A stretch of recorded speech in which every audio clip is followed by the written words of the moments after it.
Un excelente día a todas las personas que nos acompañan en esta ocasión.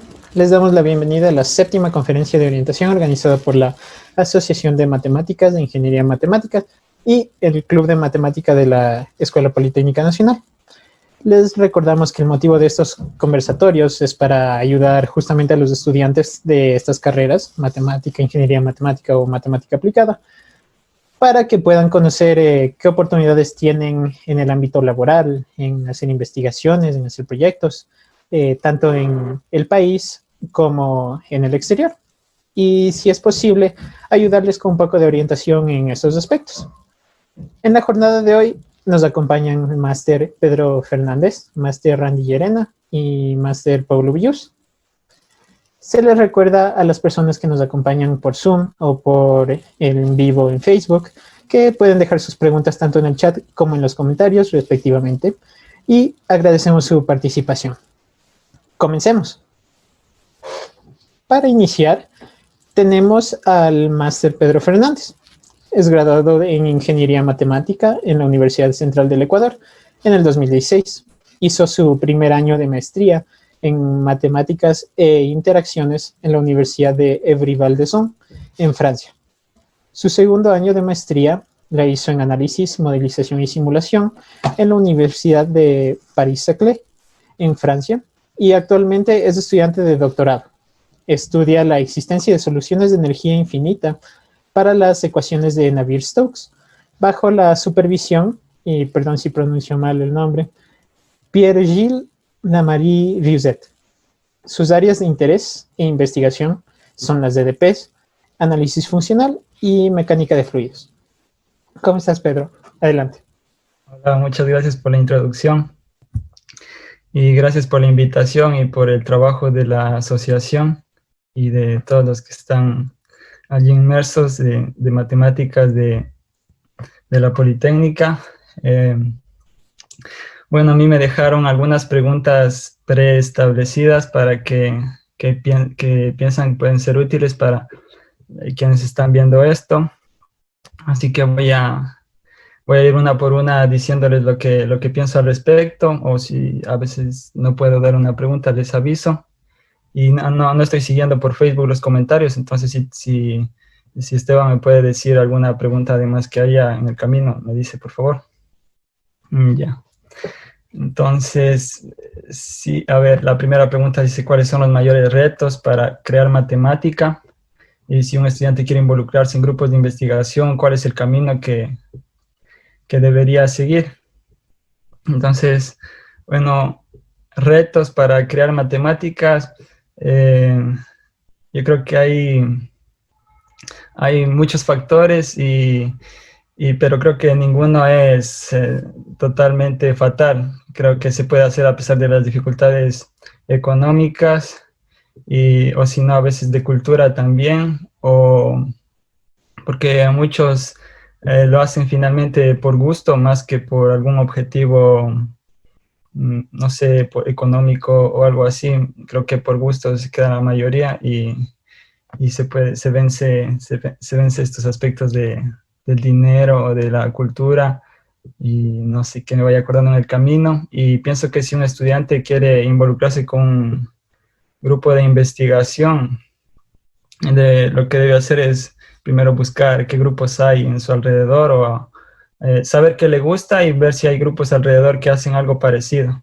Y si no hacen algo muy parecido, acercarse y proponer algo que de la manera que él puede enlazar con lo que él quiere hacer, lo que puede proponer. A veces hay grupos cerrados, a veces hay grupos de a uno, y a veces hay grupos cerrados, y a veces hay grupos muy abiertos, y en Ecuador hay muy poquitos, pero hay que hacerlo con visión a largo plazo, yo creo, porque en mi caso, en la central, yo trabajé con lo que ahí se llama el núcleo de investigadores, que intenta juntar a los estudiantes para que estudien ciertos temas de variadas áreas, y hacerles graduar.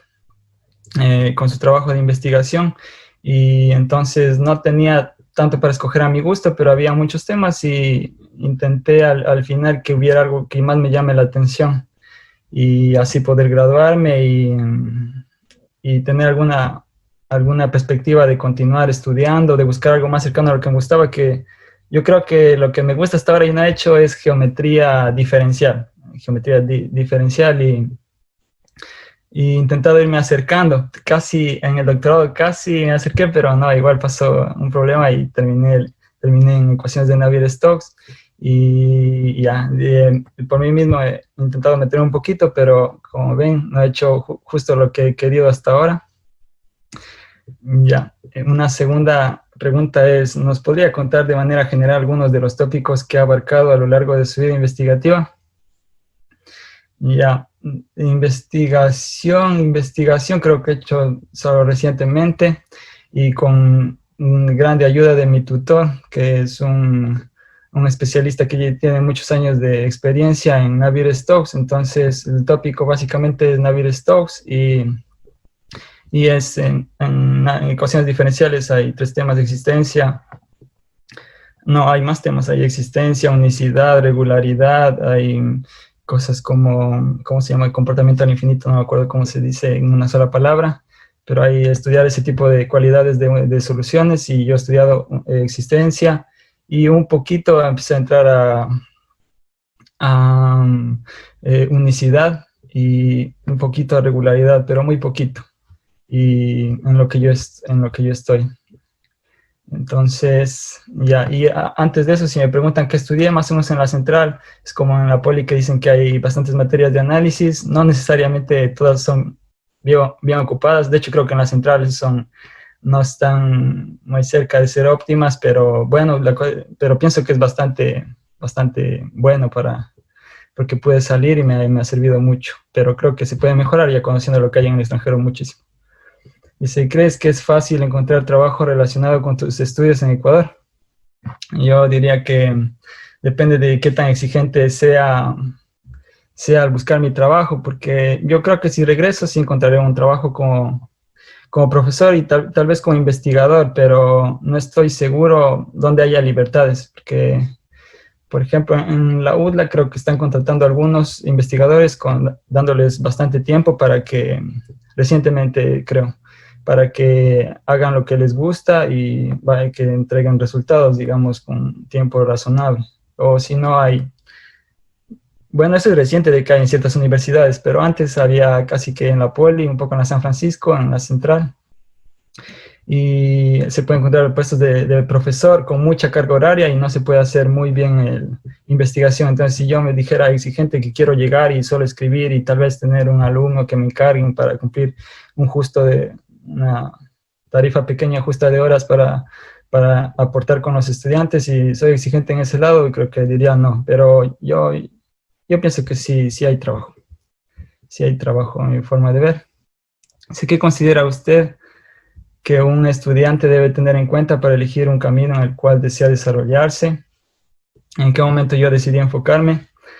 Yo creo que debe tener en cuenta proponerse un objetivo que le vaya a dar muchas ganas a él de meterse en el tema con fuerza, a ratos solito, algo que le llame mucho la atención y a la vez no tan alejado para que se vuelva un sueño al que no te vas a acercar casi o que no tengas con quién hablar. Debes intentar, aunque sea lejano,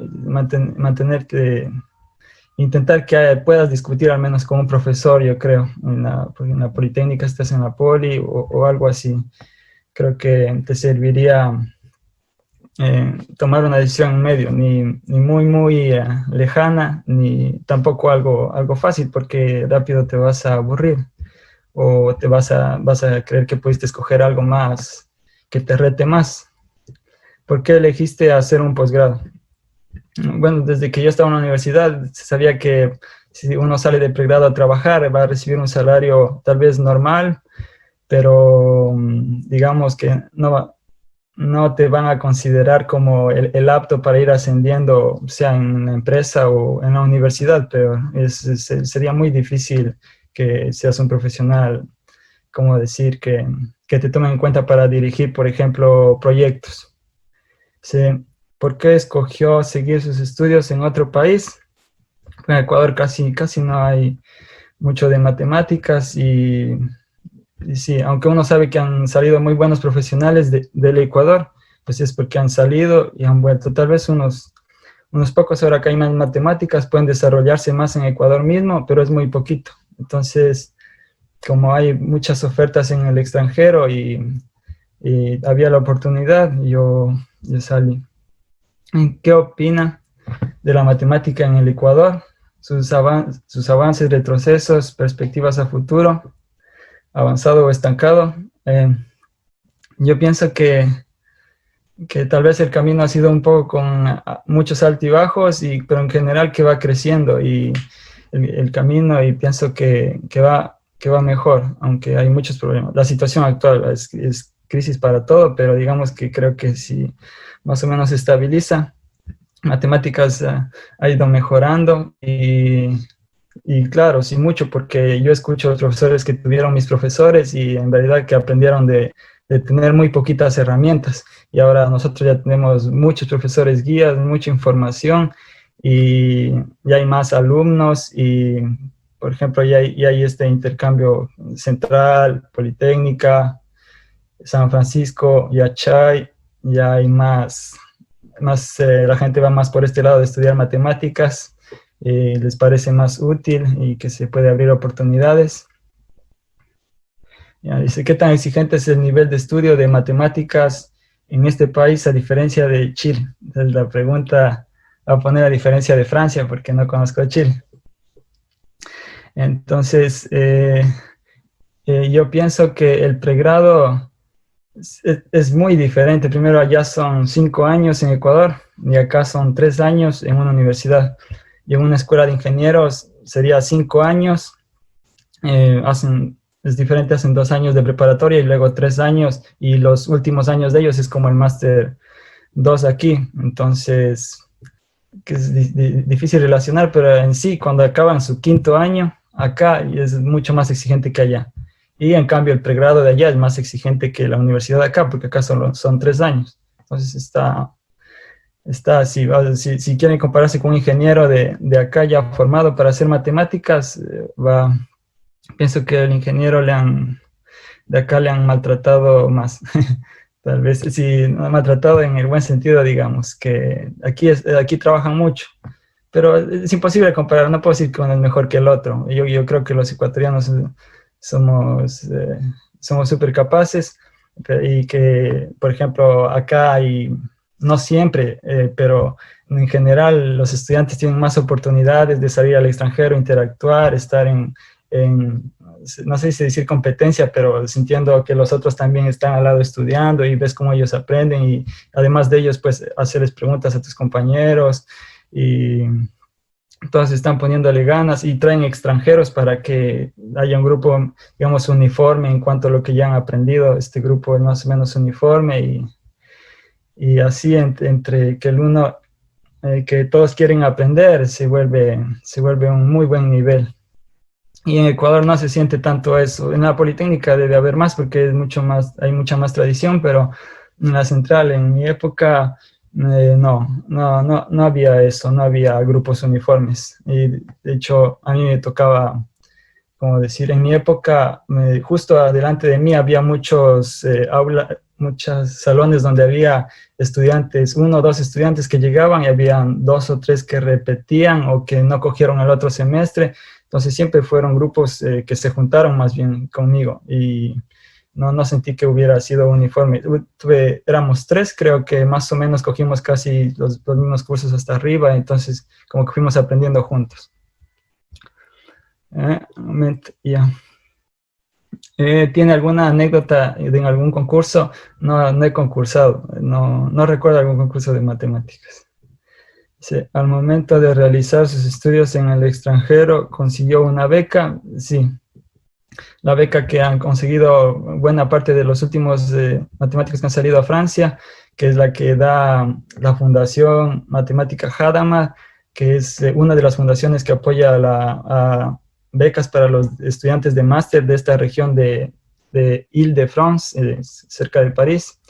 Entonces hay muchas fundaciones que dan becas y cada año hay cierta facilidad para los ecuatorianos porque Diego Chamorro está en una comisión de EBRI, donde él puede sugerir, él puede en el momento de conversar decir este estudiante es muy bueno, y entonces ahí en la lista donde ponen, normalmente aprecian a los ecuatorianos y ponen 1 o 2 al menos para así conseguir, y a veces este año, como es excepcional, creo que consiguieron 4, a veces hay 1, a veces hay 2, y entonces ese tipo de ayuda se puede hacer directo aquí, pero en las otras no, es más difícil, hay que hablar, hay que armar otro camino, tienen que hablar entre profesores y decir, por favor, si pueden ayudarle a un estudiante para que entre a tal máster. En cambio, aquí es más directo. Y hablamos más de eso, o si Esteban me pide algo más de información después, o también me avisas el tiempo, por favor, cuando esté pasando. Dice, ¿cómo fue el proceso para ingresar en el programa? ¿Cómo fue el proceso para ingresar en el programa de posgrado en el que se encuentra? Entonces ya hablé un poquito. Yo cuando estaba, justo ya sabía que iba a defender y todo en fechas venideras, Randy Llerena me contactó con Diego Chamorro porque él ya estaba pensando en salir, y como yo iba a acabar más rápido, me dijo, intenta tú ir este semestre, digamos, y Diego Chamorro me apoyó para hacer rápido la carpeta, y pedí, bueno, se toca pedir cartas de recomendación a Boris Álvarez, pedí en esa fecha, no recuerdo si alguien más de la central, a Diego Chamorro, y con eso, y armé la carpeta, que suele ser reunir las notas y algunos certificados, y no son exigentes en el idioma para venir, o no eran para venir a Francia, y no fue nada más que eso, ya me aceptaron. Como hice la carpeta, hice un poco tarde, yo estaba graduándome, la hice rápido y me avisaron la beca como en junio, entonces no pude aprender mucho el idioma, pero vine, y el idioma ya con el tiempo, pero sí es importante el idioma. Más luego creo que puedo hablar más de eso. ¿Recomienda? La siguiente pregunta dice, ¿recomienda a estudiantes universitarios que apliquen a esa universidad, ya sea para pregrado o posgrado? Yo sí recomiendo, pero también advierto que los que les gusta hacer algo más específico en áreas menos aplicadas, menos aplicadas, es un año en el que van a hacer algo que no les gusta mucho necesariamente, y que lo más conveniente sería que hagan otro máster más directo, pero si no hay la posibilidad, como yo, por ejemplo, yo postulé al mismo tiempo otros másters de aquí mismo, de lo que ahora se llama Paris-Saclay, y no fui aceptado para hacer análisis en el máster 1, para hacer álgebra no fui aceptado, y entonces aquí en este que me aceptaron, yo dije, yo voy a intentar cambiarme ya estando allá. Y al final sí pude cambiarme. Dice, ¿existe algún proyecto o investigación que le gustaría dar a conocer al público? Un proyecto o investigación. Sí, bueno, digamos que en la central también le llamaban proyectos, pero es como para aprender cómo funciona. Allá aprendí lo que empieza en teoría de distribuciones, es lo que hice al final del pregrado, si alguien quisiera saber tal vez. Y ya acá, en un proyecto de investigación, vi cómo se hizo 2. Yo hice 2 para el doctorado, porque el primero al final tuvimos un problema en entendimientos entre los que iban a ser mis tutores y yo, y terminé haciendo con uno solo de mis tutores. Entonces vi como al final se hace un pequeño papel donde la persona que tiene experiencia, que dirige el proyecto, envía a la escuela doctoral, por ejemplo, o al organismo que vaya a aceptar eso o no, y hace una pequeña hoja, intenta ser serio, y primero ya hubo un concurso y el tema debía ser interesante, y luego se envía la hoja oficial de lo que vas a hacer como proyecto, como perspectiva, pero matemática es bastante libre, entonces es más o menos lo que vas a hacer en tres hojas creo que eran, o 4 hojas, y ahí quedó, y es ese tema que dijimos al inicio que yo estaba haciendo de tesis, y ahí, como les dije, lo que he estudiado es la existencia, si a alguien tal vez le interesa, aparecen palabras como soluciones, son ecuaciones de la física, de Navier-Stokes, de fluidos, y es una ecuación donde aparece la noción de explosión, de, ¿cómo se llama? Turbulencia, perdón, el turbulencia, ese tipo de cosas son los problemas más interesantes, pero que aunque de lejos uno intenta acercarse poco a poco, he estudiado un tipo de soluciones que se llaman axis simétricas, que aunque he avanzado un poco, me doy cuenta que necesita de muchos años para realmente entender un poco más por qué las cosas funcionan de la manera en que yo veo que van funcionando. Y así que se aprende lentamente, pero con ayuda de alguien detrás que te sostenga, un profesional de experiencia, puedes ir bastante lejos. Bastante, y creo que es la idea del doctorado. Sin Muchas gracias, algún... Pedro. Si es que hay más inquietudes, ya nos volvemos a retomar en la ronda de preguntas. Final. Nuestro siguiente invitado es el máster Randy Llerena. Él estudió en la Universidad Central Ingeniería Matemática, hizo su primer año en Matemática e Interacciones en la Universidad Évry-Val-d'Isson, en Francia, su segundo año de máster en Aritmética, Análisis de Geometría en Université de Paris-Sud, en Francia. Es estudiante de doctorado bajo la supervisión de Paolo Piovano. Ha hecho pasantías de investigación en el Laboratorio de Matemática y Modelización de la Universidad de Évry, en el núcleo de investigadores científicos de la Universidad Central del Ecuador. Demos la bienvenida a nuestro invitado. Bueno, muchísimas gracias por la presentación. Primero, muchísimas gracias a Viviana por la invitación y a toda la Asociación de Matemáticas de la Escuela Politécnica por la invitación a estos conversatorios, que los encuentro completamente entretenidos. He seguido la mayoría de los conversatorios. Es interesante también para mí conocer a los otros matemáticos ecuatorianos en el Ecuador y en alrededor del mundo. Entonces, ha sido completamente entretenido estos conversatorios los jueves.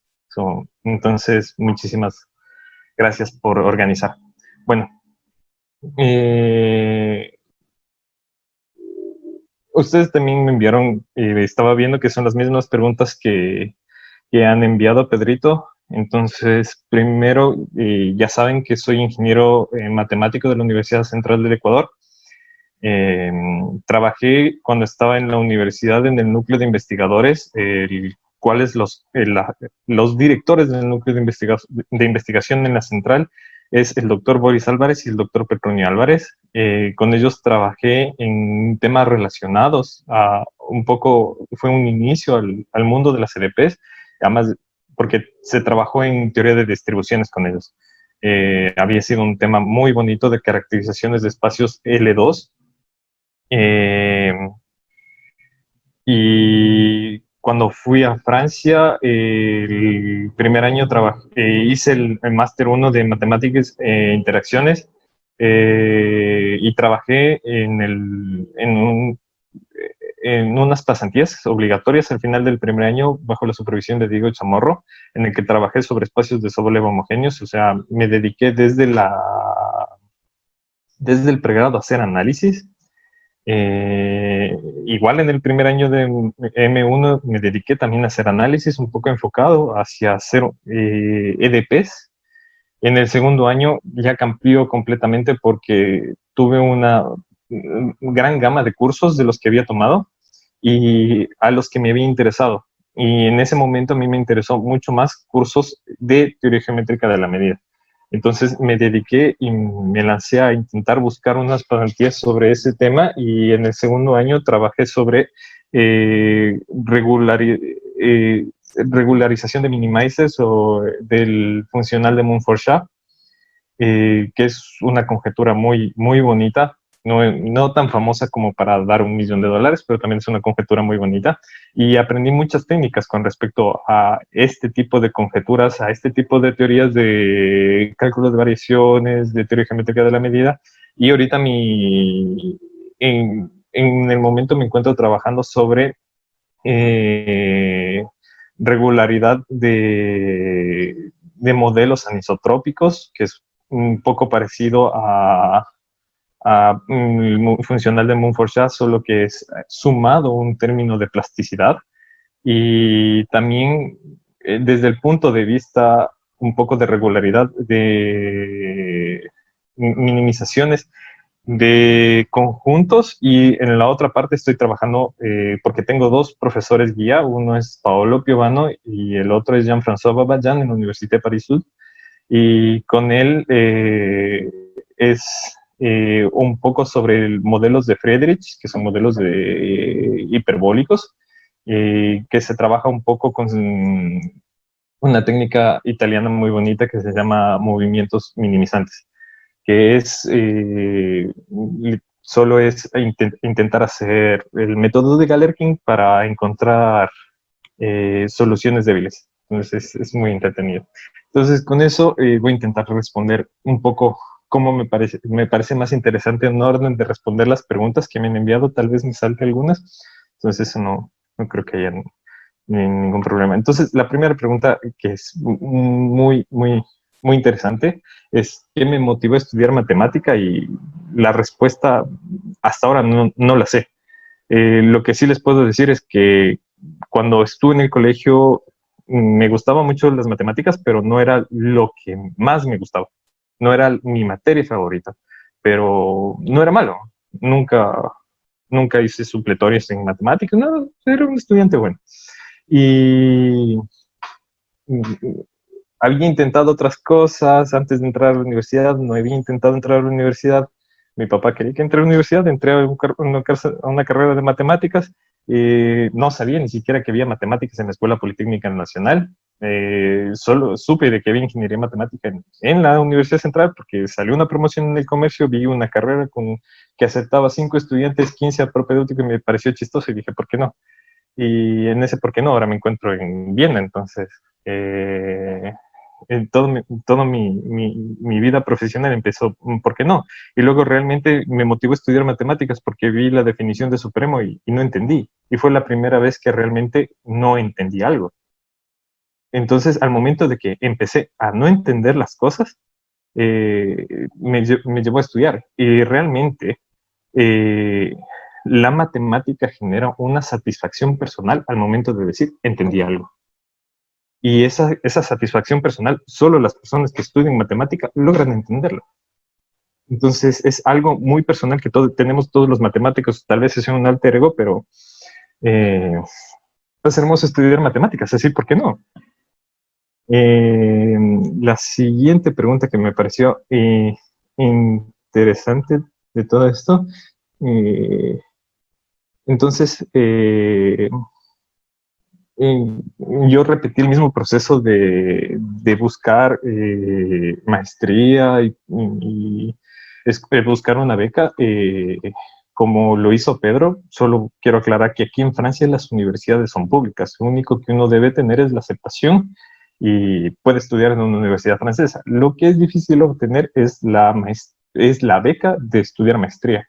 Eso es un poco la parte complicada. Otra pregunta también.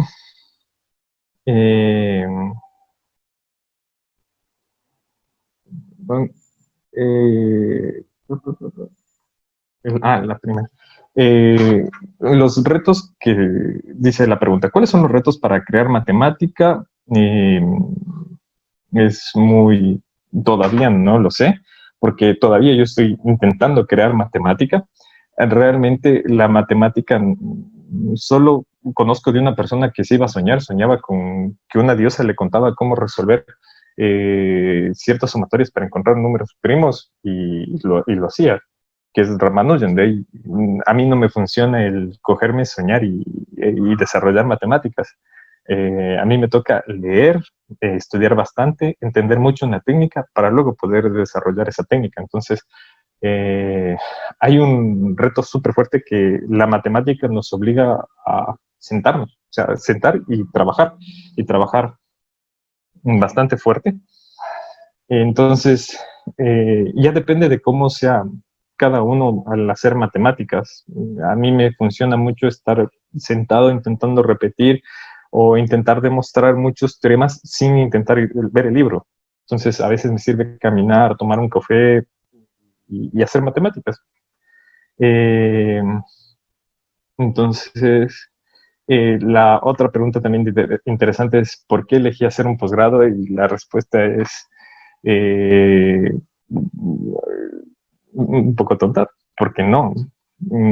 Todos creo que estamos en la capacidad de realizar un posgrado. Lo que realmente necesitamos es ser muy serios. ¿En qué sentido me refiero a serio? Porque, y esto se relaciona con la última pregunta, que cómo es el nivel académico de los estudiantes de matemáticas del Ecuador en el exterior.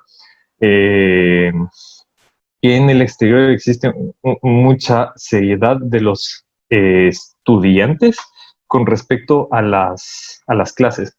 No es necesario de que un profesor sea bueno para aprender la materia. Si existen tantos libros con respecto a una materia, uno tiene que ir realmente al libro. A veces, y eso también me pasó bastante, que mi primer año de maestría lo hice en francés y cuando yo llegué no era un experto en francés. Entonces, entender lo que contaban los profesores, entender lo que me estaban intentando decir, se me hizo al inicio complicado. Yo no entendía muy bien, pero relacionaba con el español y algo iba saliendo. Al segundo año, mi máster fue en inglés. Entonces ahí había también la cuestión de que a un francés tienes que decirle que hable en inglés con un acento muy fuerte en francés. Entonces a veces te puedes confundir en la pronunciación. Acá los europeos pueden ser a veces un poco nacionalistas en el hecho de que yo hablo el inglés como yo hablo mi idioma. Yo no intento tener otro acento que no sea el mío. Y ahí aquí llega una cosa interesante que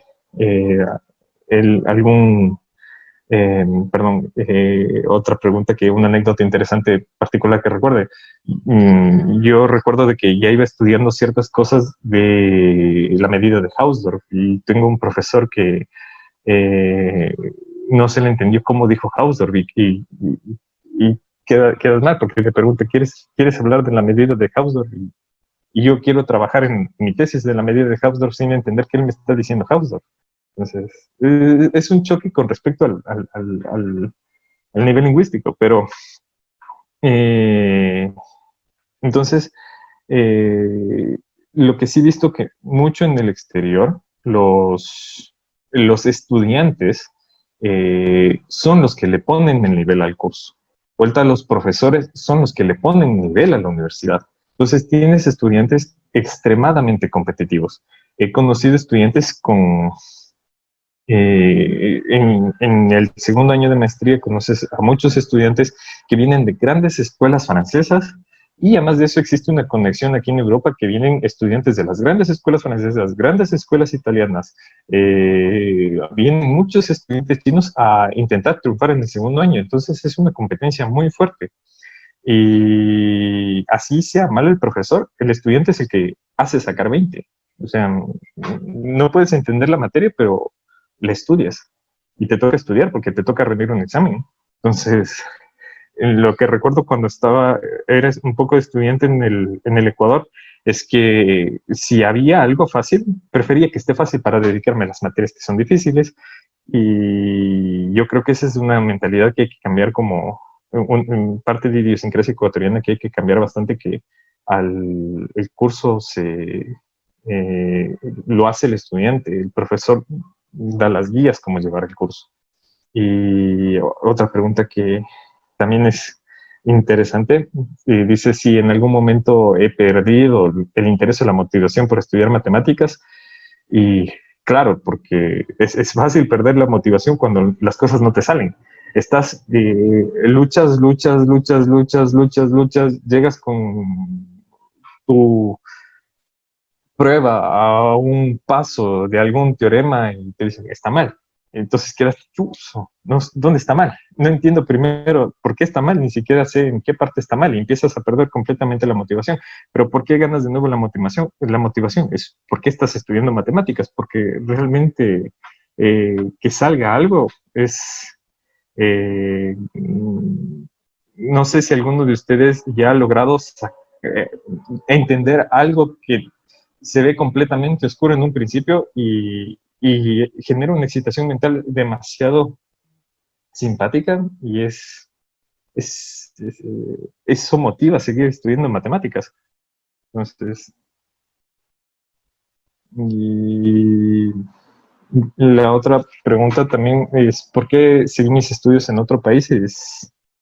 Eh, porque al momento en el que yo estaba en el Ecuador no había una maestría y tampoco hay un programa de doctorado que cumpla con respecto a lo que yo estoy estudiando. No, no existe en el Ecuador eh, el, la rama de estudios que yo me dedico ahora. Entonces, esto relaciona con otra pregunta que si puedo encontrar trabajo en el Ecuador con respecto a lo que yo estoy desarrollando.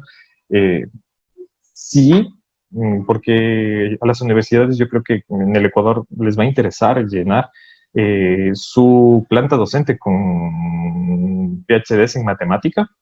Eh, pero también hay otra cosa que no solo para los matemáticos está el mundo universitario, el mundo académico. He conocido bastantes estudiantes de matemática aquí en Europa que se dedican al mundo privado. ¿Y por qué no dedicarse también al mundo privado? Yo he visto y hay llamados para las personas que están desarrollando mi rama, que es un poco, como les conté, de cálculo de variaciones con teoría geométrica.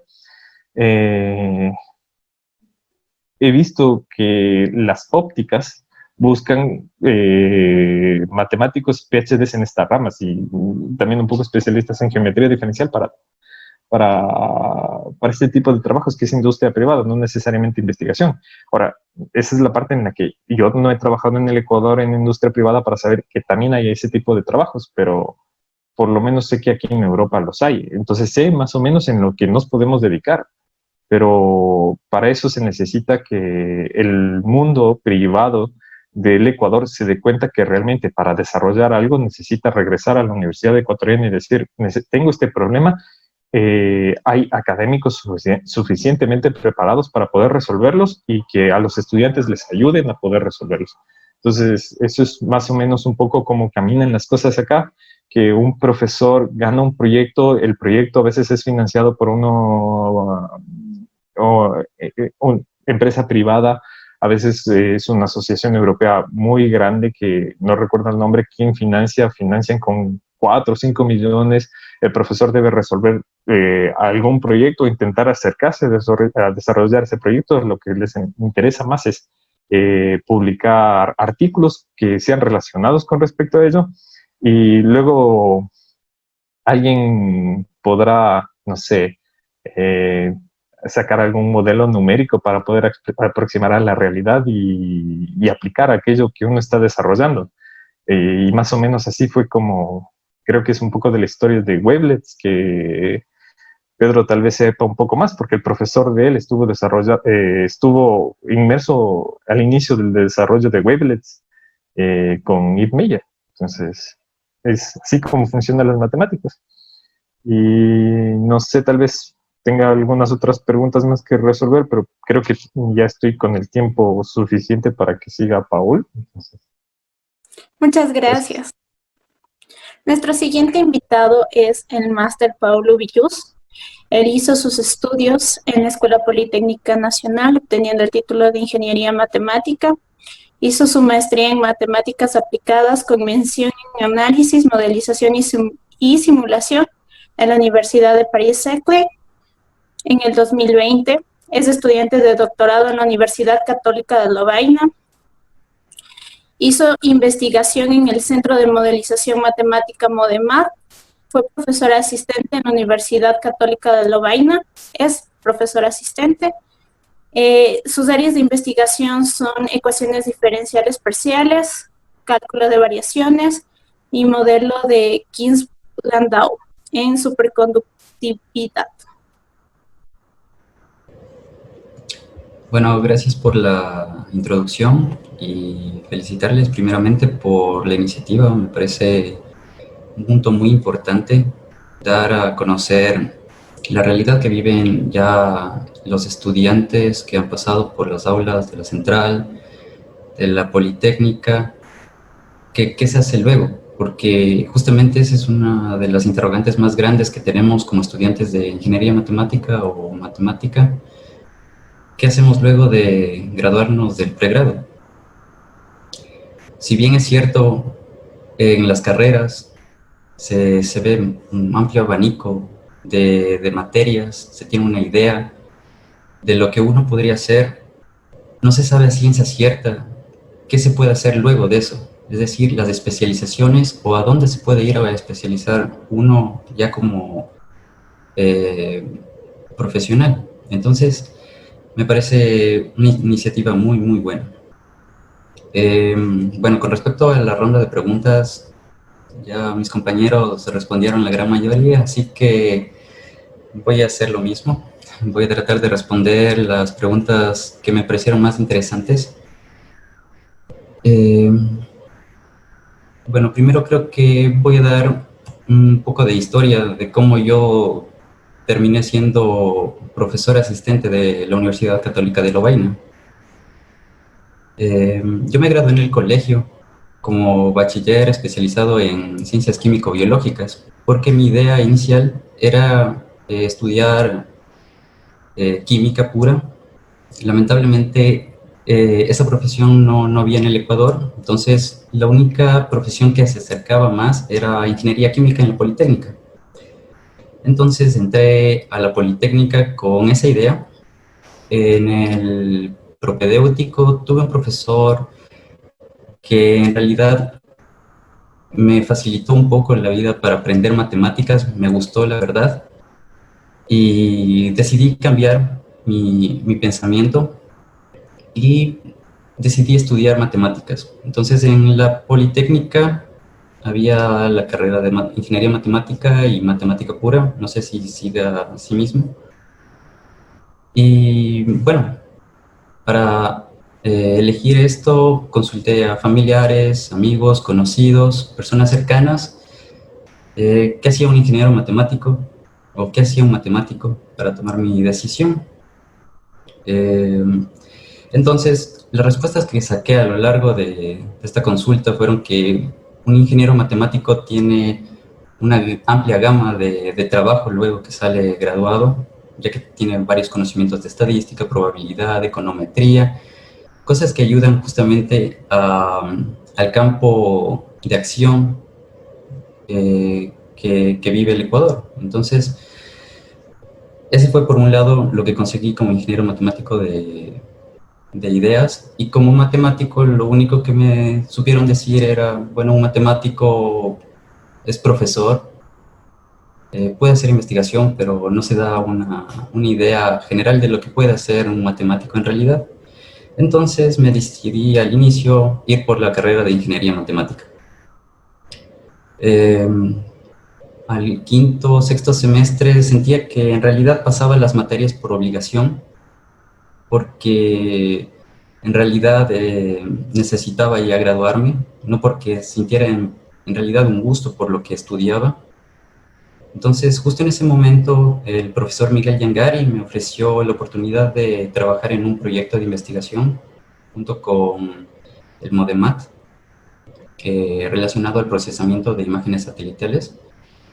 Entonces yo me tenía que dedicar a la parte teórica de ese proyecto, es decir, temas relacionados con espacios de Sobolev, espacios de Lebesgue, existencia, unicidad de soluciones, regularidad, cosas que un ingeniero matemático no conoce, porque yo estudiaba modelos de riesgo, econometría, análisis financiero, cosas de ese tipo. Entonces, me pareció un reto muy grande al inicio, y poco a poco, cuando fui ya introduciéndome en estos temas, me gustó demasiado, me gustó mucho. Entonces fue a tal punto de que yo en la mañana estudiaba las materias de la carrera de ingeniería matemática, y en la tarde, noche me dedicaba a estudiar las materias de matemática, como análisis, EDPs, topología, geometría, para nivelarme un poco y afrontar de mejor manera el problema. Entonces, creo que fue esto lo que me motivó en realidad a tomar mi decisión de hacer un máster en análisis y EDPs, hemos aplicado a eso, ya que en realidad sentía gusto por eso. Entonces, respondiendo a una de las preguntas que decía en el cuestionario que me enviaron, ¿qué considera usted que un estudiante debe tener en cuenta para elegir un camino en el cual desarrollarse? Me parece muy importante justamente elegir algo que uno sienta ganas por estudiar, donde uno pueda ver que a futuro pueda desarrollar una teoría o sacar algunos resultados, tener, por decirlo así, amor a lo que hace, y eso pienso que es lo importante. Otro punto importante que pienso que es demasiado vital es justamente tener perseverancia, porque respondiendo bueno, a otra pregunta, uno siempre va a tener altibajos en la carrera, y no solamente en el pregrado, a lo largo de la vida matemática. Justamente como decía Randy, porque hay problemas al resolver algún ejercicio, al querer demostrar algo, y no se encuentra solución, o uno se queda estancado en una demostración. Siempre hay altibajos, uno siempre va a sentirse mal, pero la motivación que tiene uno es justamente el gusto por las matemáticas. O sea, ese gusto que uno gana, tal vez en mi caso fue en la materia de análisis matemático 1, en donde vi por fin cómo se hacía una demostración formal, bien detallada, y ese gusto de poder demostrar por uno mismo, decir qué es verdadero, qué es falso, y conocer teorías que en realidad son complicadas. Eso me gustó mucho. Bueno, otra pregunta más. ¿Cuáles son los mayores retos para crear matemática? Bueno, entonces, yo en el primer año de maestría, al igual que Randy y que Pedro, hicimos una pasantía obligatoria en el Laboratorio de Matemáticas de EBRI, bajo la dirección de Diego, en donde uno estudia temas que, si bien no son nuevos para la comunidad matemática, resultan ser nuevos para los estudiantes ecuatorianos. Ya son temas que, bueno, yo como estudiante ingeniero matemático tal vez no pueda dar mucha fe de ello, pero yo, por lo menos en lo que preguntaba, en lo que pude aprender, no vi lo que eran, por ejemplo, los espacios de Sobolev homogéneos o la ecuación de Fourier-Hertz, en donde en realidad pude ya palpar un poco más lo que es crear matemática. Fue en mi pasantía de segundo año de maestría, donde bajo la dirección de Remy Rodier, profesor de la Universidad Paris-Sud, nos planteamos varias preguntas respecto a la creación, por decirlo así, de una teoría nueva respecto a la ecuación de Ginzburg-Landau. Esto se basa en realidad a un libro muy detallado por parte de Betuel Versis Delaine, tres matemáticos muy conocidos en esa zona. Ellos desarrollaron la teoría para un caso simplemente conexo, y lo que se buscaba en este trabajo que realicé con mi profesor es de expandir esta teoría a un caso más general, hacerlo para el caso múltiplemente conexo. Entonces, es ahí en donde uno, de grosso modo, puede ver, bueno, en realidad tengo que resolver este problema, pero siente que, o sea, no tengo el camino visto de cómo desarrollar esa solución. Entonces, pienso que se tiene que tener un guía lo bastantemente preparado como para que pueda detallar los pasos a seguir para el alumno y decirle en realidad si está haciendo bien o mal las cosas y saber guiarle. Por mi parte, yo estoy muy agradecido con mi profesor, ya que supo guiarme de buena manera, supo en realidad hacerme llegar el gusto por este tema, que son las ecuaciones de Ginzburg-Landau, y en particular el tema que él estudia es la superconductividad, que es una subrama de la teoría de la teoría condensada que se estudia en la física, en realidad, que es un problema físico. Lastimosamente yo la parte física no la entiendo, eso no estudiamos con mi profesor, pero es algo que voy a estudiar mucho más a detalle en el doctorado. Y justamente otro de las subramas que vienen de este tema es el estudio de los cristales líquidos. Entonces, eso con respecto a los retos que uno tiene como para crear matemática. El camino que se debería seguir justamente es... yo pienso que un punto importante aquí es la curiosidad. O sea, uno siempre tiene que estar atento o, no por decirlo al día, pero siempre debe preguntar a los profesores, mostrar curiosidad justamente en lo que se hace. Los profesores siempre van a estar abiertos a contar estos temas y en un futuro se puede llegar a dar un proyecto de investigación o una pasantía. Entonces me parece muy importante la curiosidad. Otra pregunta importante. Bueno, ¿por qué escogí estudiar en otro país? Yo, como bien dije, al final terminé con gusto en el análisis y las DDPs, y lastimosamente en la Politécnica no existe una maestría en donde se especialice estos temas. Está solamente en la Politécnica el máster de optimización, que es un tema que lo encuentro interesante, pero no tanto como para especializarme. Entonces decidí aplicar a las becas que se dan por parte de Damarum para estudiar en Francia.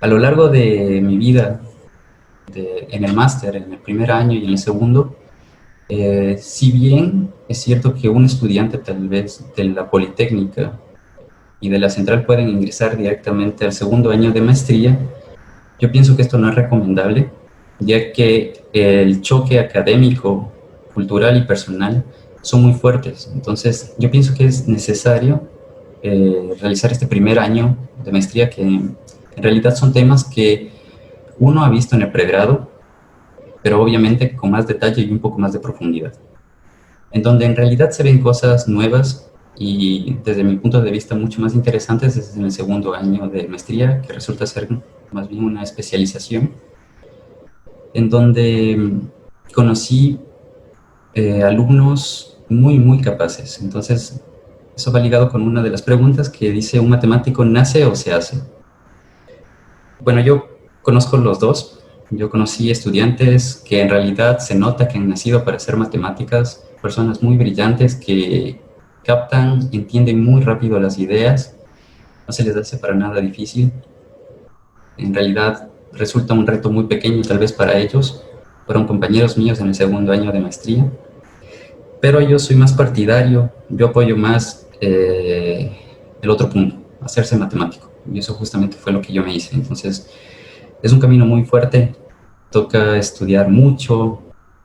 Justamente como dije, la perseverancia es muy vital en este punto.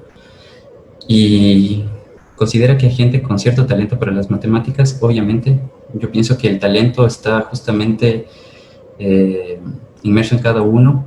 Tal vez por parte de los profesores está en explotar justamente este talento, dando a conocer un poco más a detalle lo que es la matemática y tal vez cómo podríamos desarrollar ese talento. Bueno, como le dije, con profesores que en verdad sepan ver este gusto que se tiene por las matemáticas en cada alumno y saber proponerles retos, que he visto que funciona mucho, por lo menos en el segundo año de maestría. Otra de las preguntas que me pareció interesante es: ¿qué consejo le darías a alguien que quiere estudiar matemáticas? Bueno, tal vez no solo matemáticas, sino las ciencias puras.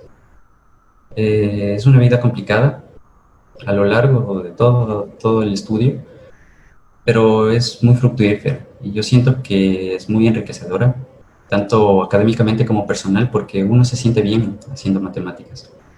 Entonces, consejos, obviamente, como dije, siempre va a haber altibajos.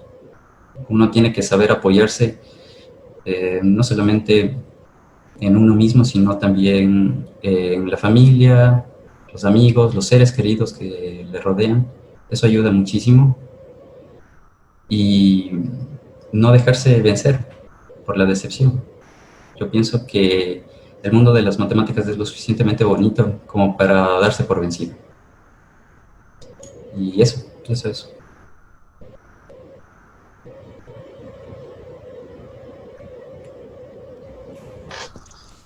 Listo, muchísimas gracias a todos. Ahorita vamos a comenzar con la ronda de preguntas del público en general. Así que nuevamente invitamos a todos nuestros oyentes que si es que tienen inquietudes, hay algo que no les quedó claro o que quisieran saber más, pueden hacérnoslo saber a través del chat o de los comentarios. Así que primera pregunta es de Luis Fernando. ¿Cómo funcionan las becas en el extranjero? No sé si todos pudieran explicarnos un poco de su experiencia. Tal vez puede iniciar Pedro. Ok. Ya. Creo que en cada país puede funcionar un poco diferente. En Francia creo que se le puede ver más o menos así. Hay muchas instituciones a diferente altura que dan becas. Digamos, hay instituciones que dan becas a nivel provincia, a nivel país y a nivel universidad. Entonces puedes postular a todas ellas.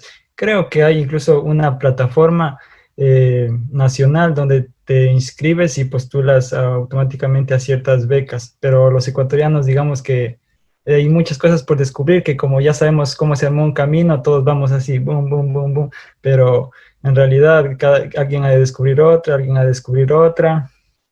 Hay, por ejemplo, hay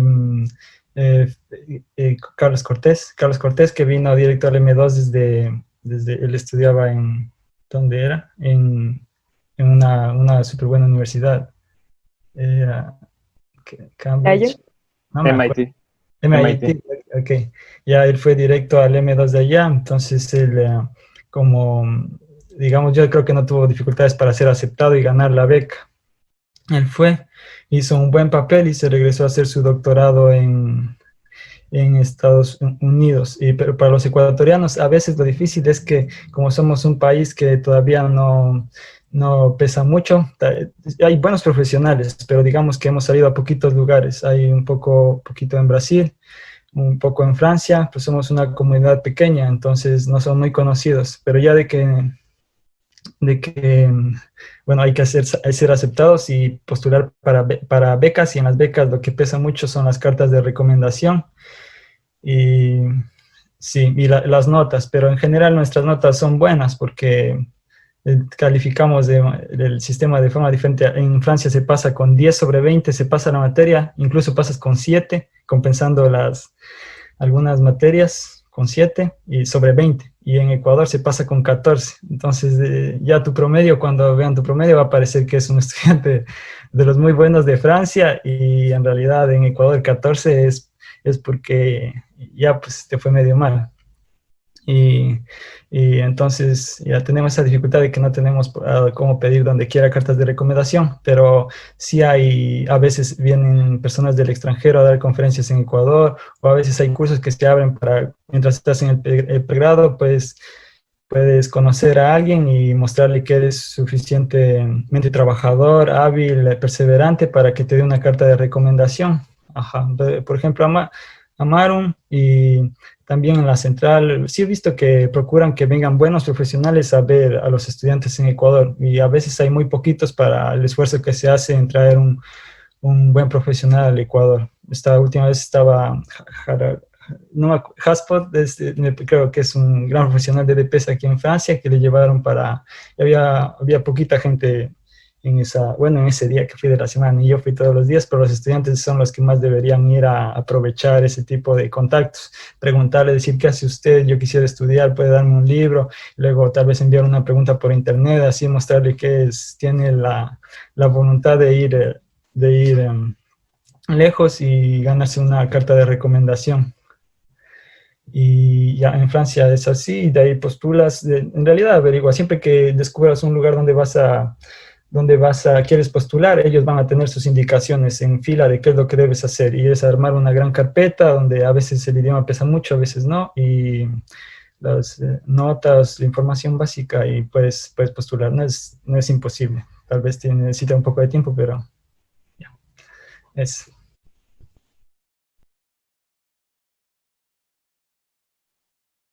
Bueno, en el caso para un poco las becas doctorales, eh, también cambia un poco la situación. Yo estoy ahora en Austria, que es completamente diferente a lo que es Francia. En Austria los profesores tienen grupos de investigación y el grupo de investigación tiene un fondo y ese fondo está destinado no solo para los sueldos de los miembros del grupo, sino para contratar a nuevos estudiantes doctorales o también eh, a algunos postdocs. Entonces, ahí depende cómo se financie el grupo. Y eso, por ejemplo, en mi caso, cuando yo empecé a trabajar en ver el tema que me gustaba, encontré que existe una página de la Escuela Normal Superior de Pisa, en que se llama CBGMT,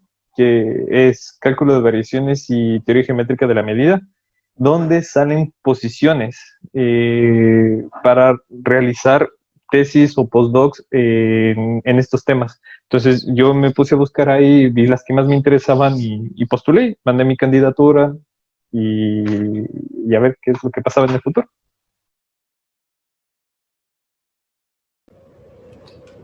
Creo que Pedro y Randy ya dijeron la mayoría de cosas. Tal vez algunos puntos que me gustaría subrayar o aumentar son que justamente esto de las notas entre Francia y Ecuador sí choca demasiado al inicio, porque uno con 14 ya estaba acostumbrado a pasar sin supletorio. En cambio, en Francia tener 10 sobre 20 suena algo fácil, pero la verdad es que es muy complicado. Es muy complicado a veces, especialmente en el segundo año de maestría. Sentí que llegar a veces en algunas materias a tener 10 era muy difícil, porque el nivel de esfuerzo que tiene que hacer uno y además la cantidad de temas que se ve en las materias es muy, muy largo. Pero con el esfuerzo, la verdad es que sí se pueden obtener notas potables. Con esas notas uno puede no solamente tener la buena nota, sino también una carta de recomendación por parte de los profesores. Y es justamente esto lo que sirve para aplicar, hacer las candidaturas para los doctorados. Entonces, bueno, en mi caso, lo que hice fue desarrollar con mi tutor de pasantía del segundo año de maestría, como les dije, esta teoría, y él vio que se me podía dar la posibilidad de seguir estudiando esto en el doctorado. Entonces, su antiguo director de doctorado, que trabaja justamente en la Universidad Católica de Lovaina, se llama Jan van Schaftingen, hablé con él y tuve que enviarle varias cartas de recomendación. Entonces, lo que él me pudo obtener para trabajar ahí no solamente fue una beca doctoral, sino también un puesto como profesor asistente. Y es justamente este tipo de cosas las que hacen remarcar el hecho de estudiar en una universidad que en este caso es de élite. Que hay que aquí resaltar un punto importante, y es que Paris-Sud, que pertenece a Paris-Saclay, en este año está rankeado como número 1 en el ranking Shanghai en el área de matemáticas. Entonces, esto no solamente da a conocer el nivel de matemáticas que se hace, sino también las puertas que a un estudiante se le abren. Entonces, los profesores que están en la Universidad Paris-Sud son muy conocidos a nivel matemático, y esa es la posibilidad que da uno de justamente aplicar a varios países en la comunidad europea. Es por eso que Randy está estudiando ahora en Austria, yo estoy en Bélgica, Pedro está en Francia. Entonces, respondiendo a una de las preguntas que estaban por ahí, es muy recomendable justamente realizar un estudio aparte en Europa. en nuestro caso, porque algo que hace falta en el Ecuador es justamente lo que creo que se tiene bien arraigado aquí, que es una comunidad matemática, en donde uno pueda en realidad compartir el conocimiento, información entre departamentos de matemática de varias universidades, no solo dentro de cada país, sino a nivel europeo. Y justamente este tipo de contactos también son los que dan la oportunidad para luego realizar otra especialización, en nuestro caso, un doctorado. Entonces, ese es uno de los puntos que me gustaría recalcar. Otro, eh, tal vez realizar un doctorado, una maestría, obviamente es necesario, pienso yo, porque en el doctorado es en realidad donde se dan los primeros pasos como investigador. Es de ahí en donde uno en realidad empieza a sentir lo que es hacer ciencia y siente justamente las dificultades que tiene, es la falta de conocimiento de nuestras bases, eh, conocimientos externos que uno gana aprendiendo otras materias, pero es un camino muy, muy bonito, muy bonito. Eso.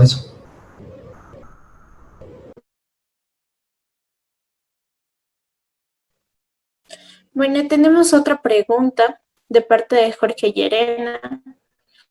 La pregunta va dirigida al máster Randy Llerena. Usted mencionó que la empresa privada en Francia, a diferencia de Ecuador, financia y fomenta la investigación. A su criterio, ¿qué medidas podrían implementarse en nuestro país para que las empresas privadas también fomenten la investigación en matemática y sus ramas?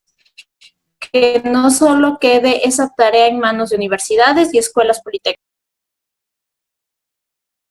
Ok, esa pregunta es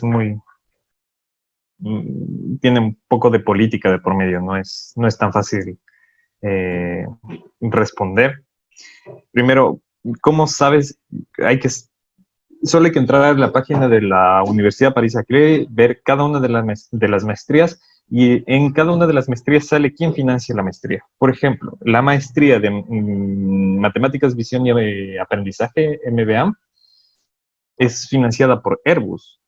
¿Y por qué es financiada por Airbus? Porque le conviene que exista un estudiante muy bueno que logre resolver algún problema de Airbus.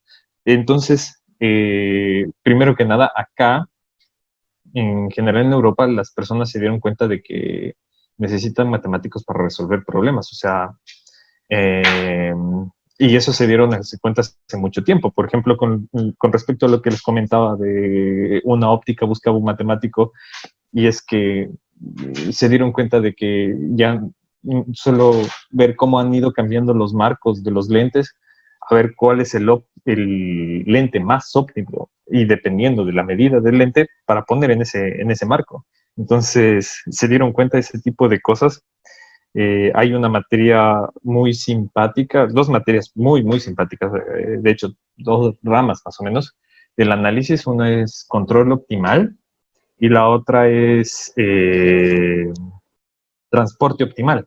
Entonces, yo un poco, este año he hecho un poquito de control optimal y, y es en serio, o sea, los problemas son para encontrar cuál es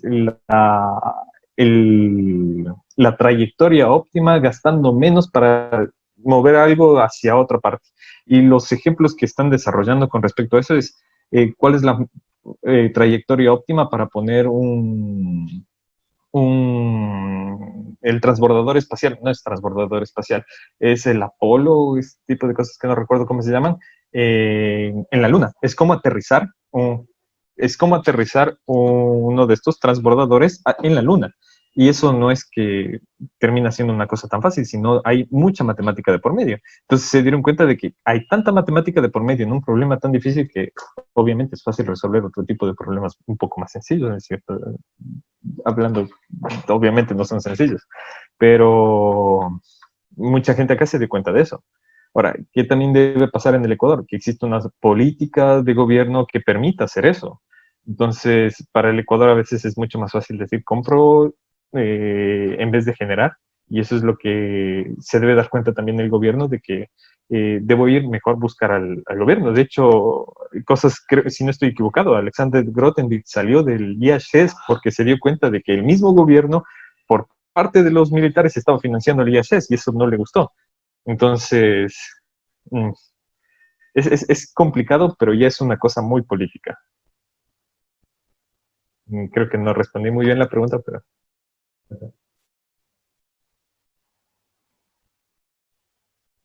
No, muchas gracias por tu participación. Ahora, otra pregunta para todos. ¿En qué puede aplicar los conocimientos de matemáticas en las empresas ecuatorianas, por ejemplo? No sé si, Paul, puedas empezar.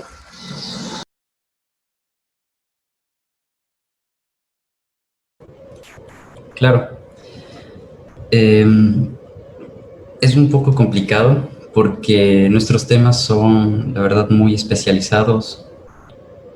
Por ejemplo, en Francia existen empresas muy pesadas, laboralmente hablando, como Atos, donde contratan justamente a matemáticos y físicos puros para resolver problemas. Entonces, yo de lo que sepa no existen empresas así en el Ecuador, pero, por ejemplo, tal vez materias mucho más aplicadas, como probabilidades, física, econometría, son muy bien vistas en el Ecuador debido a la banca. Entonces, yo pienso más por ese lado que se podría aplicar a la industria en el Ecuador, ya que yo, por ejemplo, no sé qué bien podría ser con las ecuaciones de Gis-Borlandó. Entonces, por lo menos en Ecuador yo no conozco ningún tipo de motivación que se tenga por ese lado. No sé, los demás. Eh, yo quiero hablar un poco.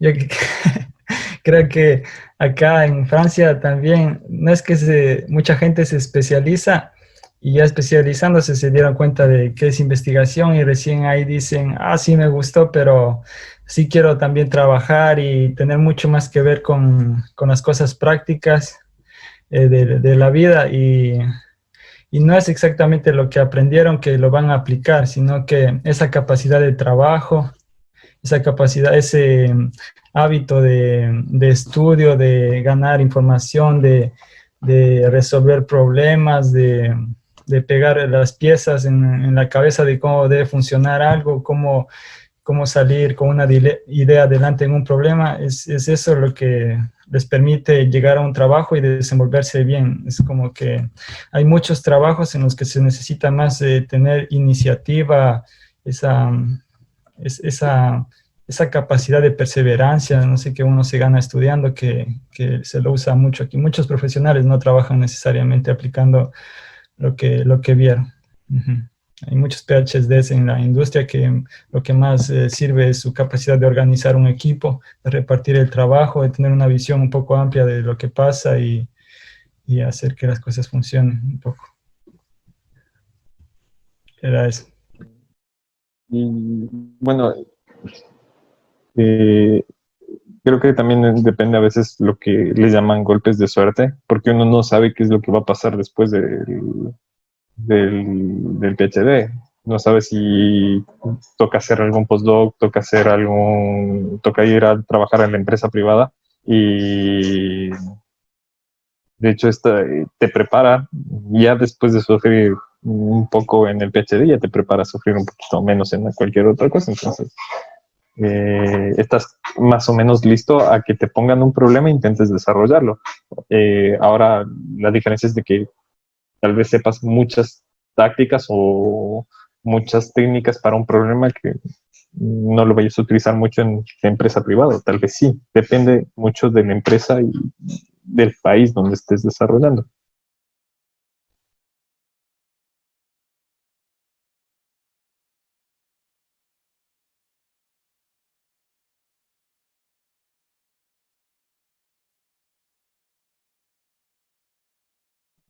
Ya, la siguiente pregunta.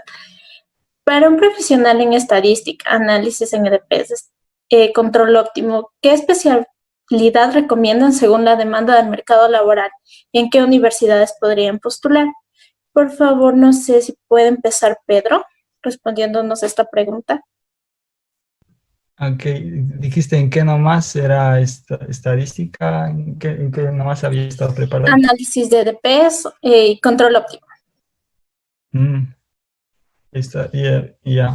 Pues las tres se pueden ir en muchos caminos, pero yo pienso que si quieres tener una visión suficientemente práctica para ir a la industria después, por ejemplo, aquí en este grupo de maestrías aquí, el MBA cae como anillo al dedo. Creo que está hecho para sacar estudiantes que tienen conocimientos generales de matemáticas y estadística, que es lo que más se aplica cuando no se puede hacer mucho de la estadística, al menos te da información. Y está hecho el MBA para sacar gente que trabaje en la industria que aporte de esa forma. Y creo que hay muchas. Yo tengo conocimiento muy limitado. Creo que debe ser alguien con experiencia que dice a esta universidad, a esta o a esta. Pero aquí en este grupo de universidades es ese y cosas relacionadas. Por ejemplo, MBA. Por ejemplo, aquí optimización es súper teórica la maestría. Entonces, en Francia, por ejemplo, EDPs es conocido como matemáticas aplicadas y en Ecuador, diríamos, es súper teórico porque es una ecuación y solo hablas de objetos abstractos y nunca estás viendo un experimento o algo así necesariamente, a menos que vayas a hacerlo para una industria. Y así que debe ser un máster que muestre mucho más su lado asociado a una empresa. Le recomendaría que tenga el máster sea muy asociado a la empresa. No más. No tengo más información.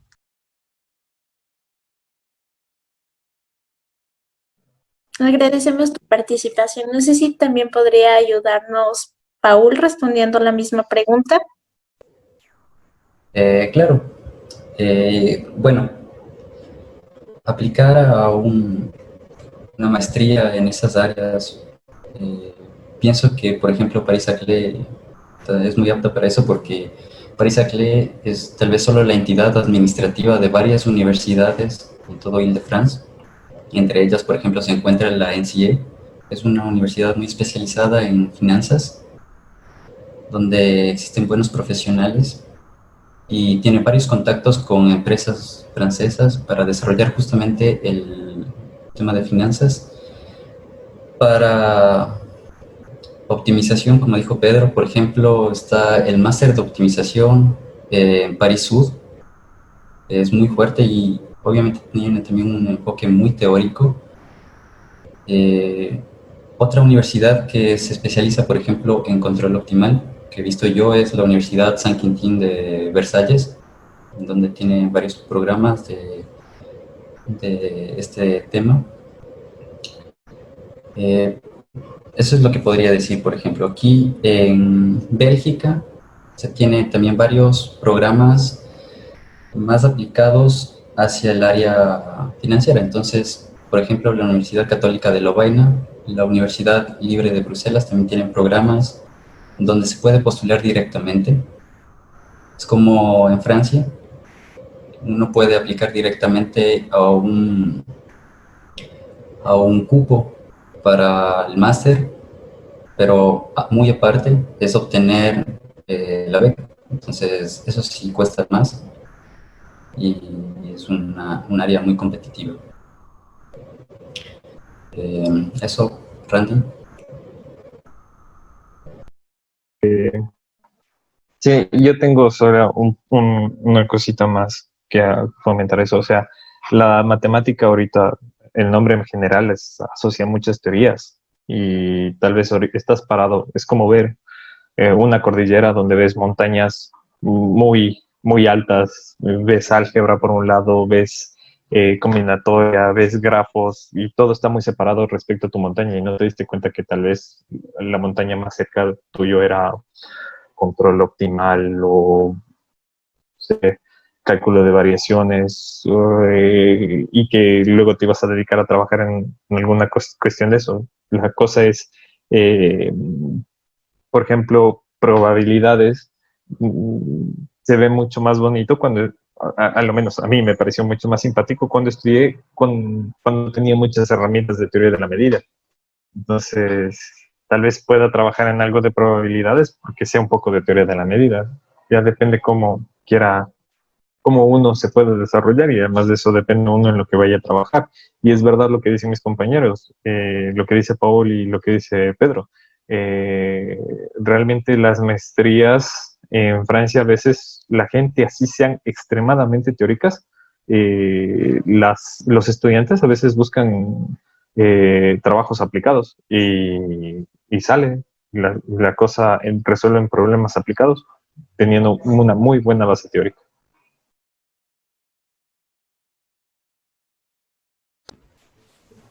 Listo, muchísimas gracias.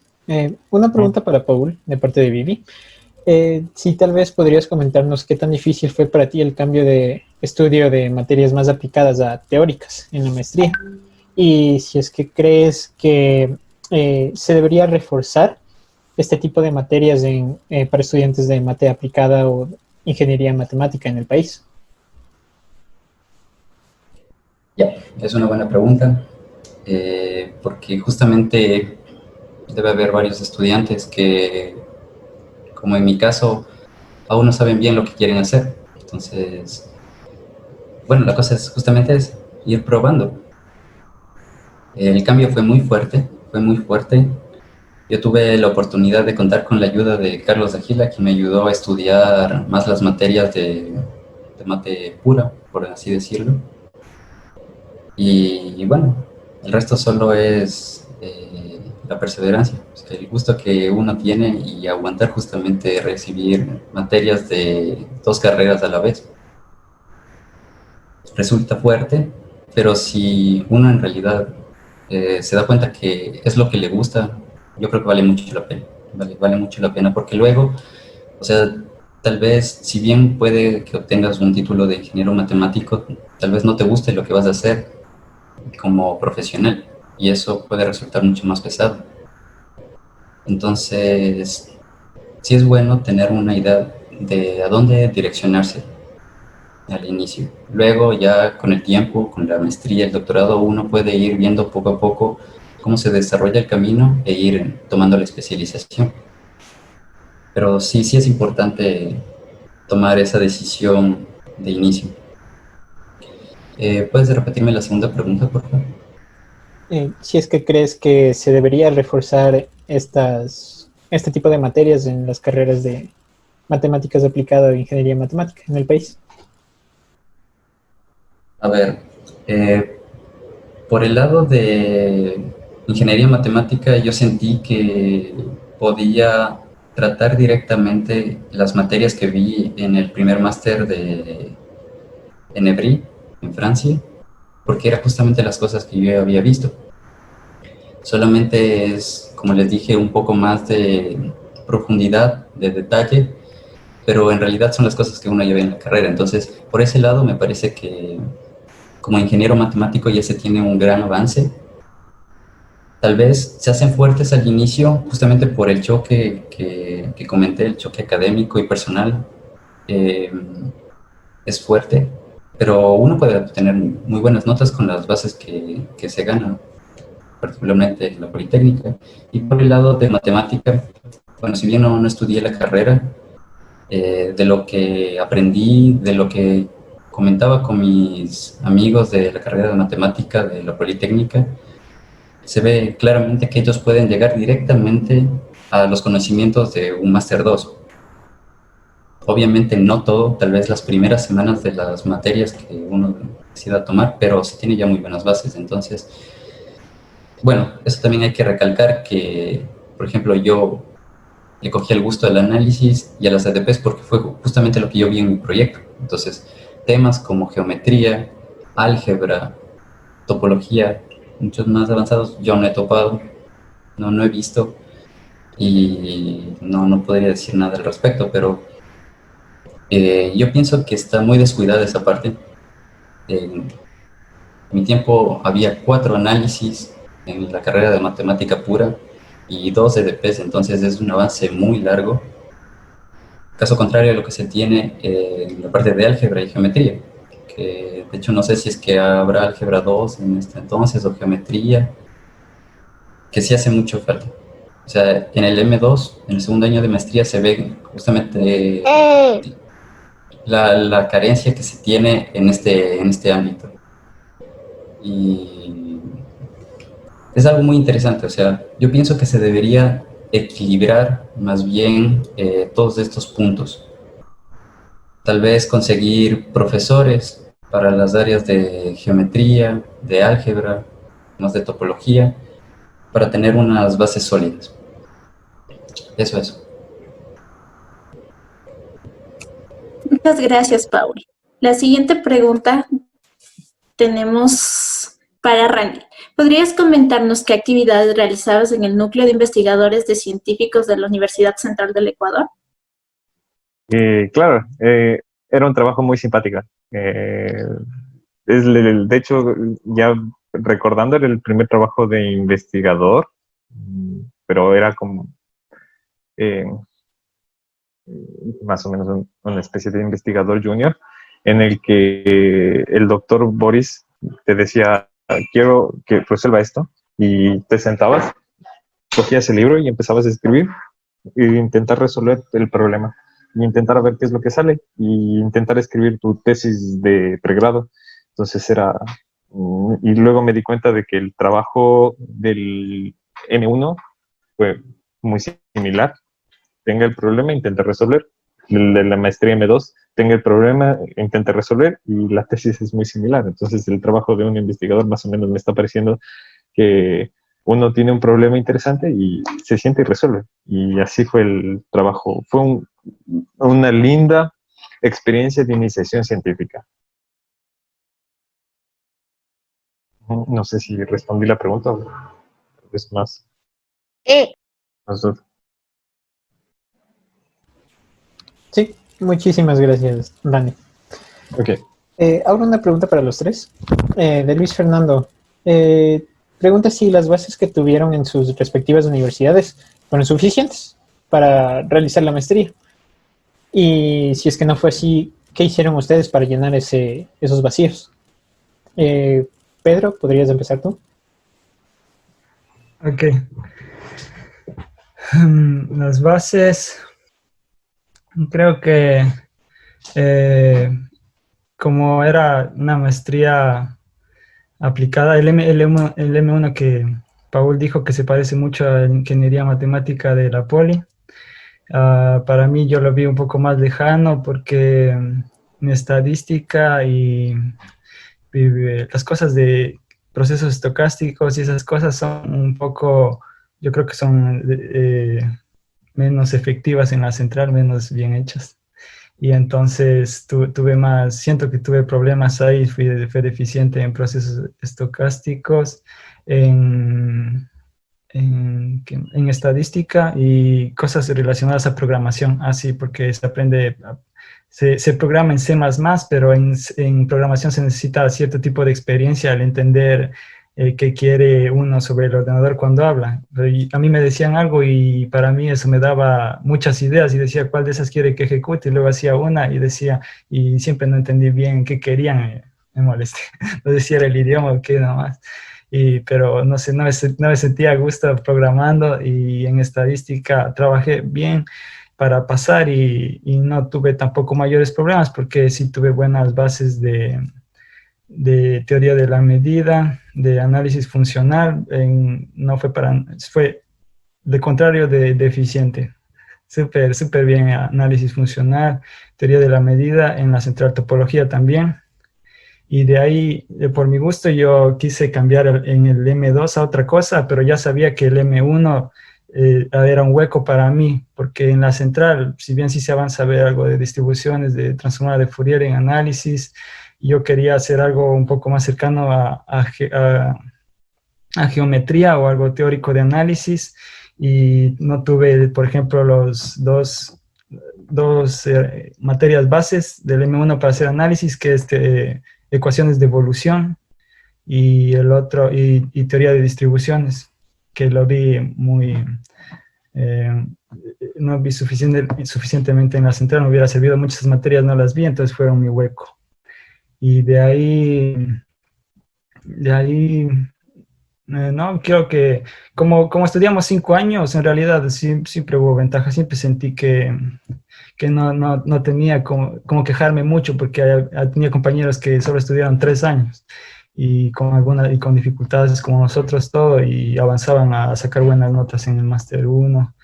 Ya en máster 2 eso sí fue otro cantar, que ahí sí es como dice Paul, es de especialización. En Francia procuran que el máster 2 sea para que tú escojas ya algún tema que te guste mucho. Entonces ahí cambia un poco los másters, pero el que seguí yo y Paul, que es un poco parecido al de Randy también, son 9 materias, son 3, puedes coger 3 materias, cada una dura 10 semanas. Entonces tienes 10 semanas de cada clase es un tema, entonces son 10 temas y la semana 11 das un examen de cualquiera de los temas que hayas aprendido y es bastante exigente, pero para todos es bastante exigente, así que digamos, tampoco es que hay que ir con miedo, pero la realidad era que había gente súper bien estudiada, había personas que ya acababan un máster en China o en México o en Italia y venían a hacer solo el M2 para coger fuerza, para encontrar su profesor de doctorado. Entonces ya habían estudiado muy bien, tal vez reestudiado, y de ahí venían a hacer su competencia de M2 y para buscar un profesor. Era así. Entonces eso para mí fue muy difícil. No hice ¿cómo decirlo? No ejecuté muy bien mi M2, pero gracias a Dios sí tuve las suficientes herramientas como para haber no sé si impresionado, pero ganarme el aprecio de un profesor durante el M1, que el M2, a pesar de que me ejecuté bien, decidió seguirme apoyando y fue el que me tomó en el doctorado, digamos. Entonces, tuve huecos, pero esforzándome con los pros que tenía, sí, todavía pude avanzar en esta dirección.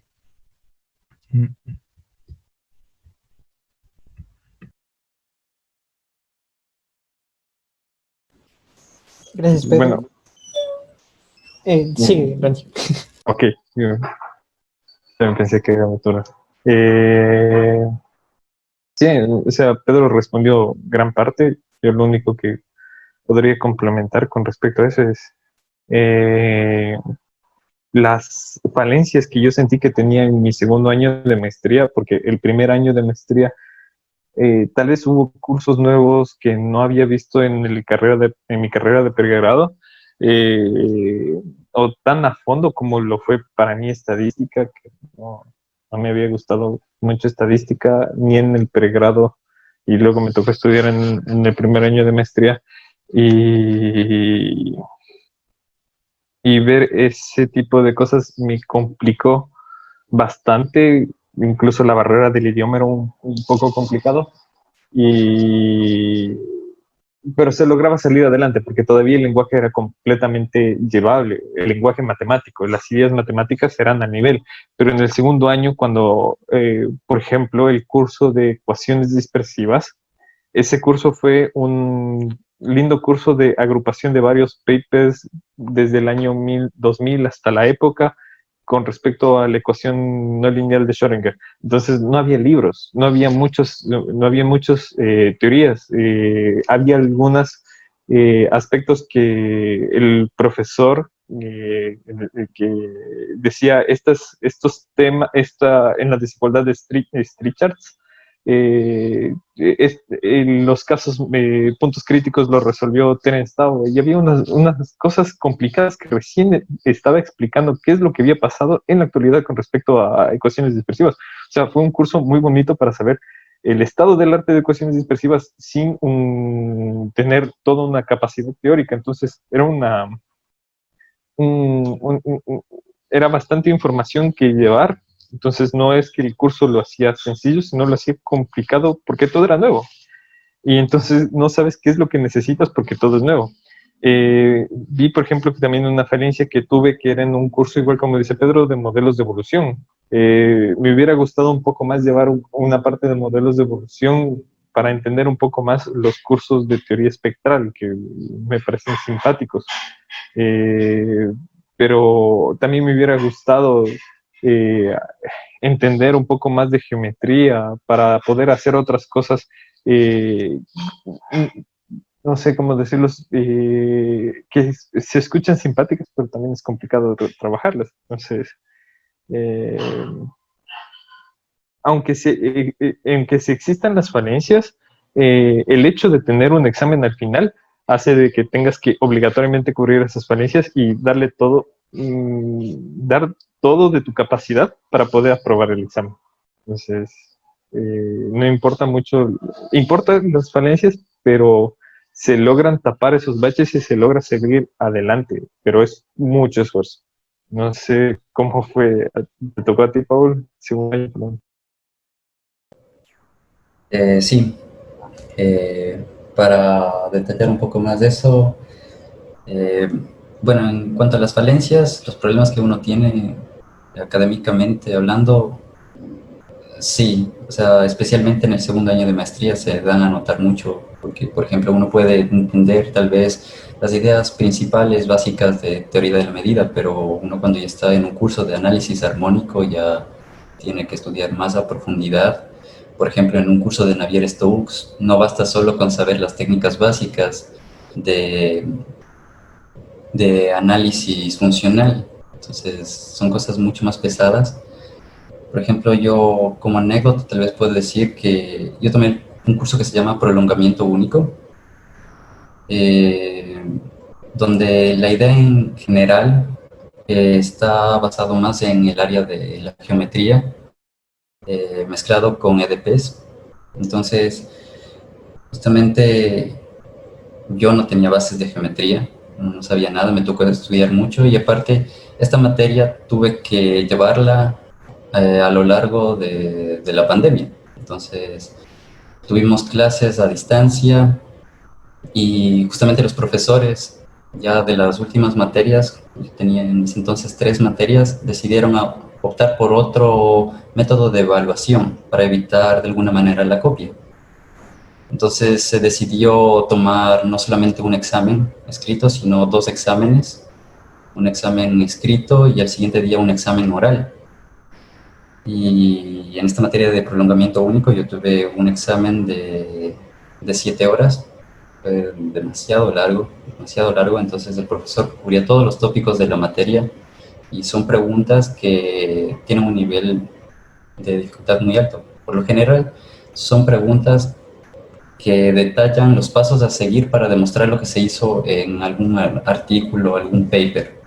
Entonces son ideas que uno consigue luego de haber tal vez dominado a cierto nivel la materia.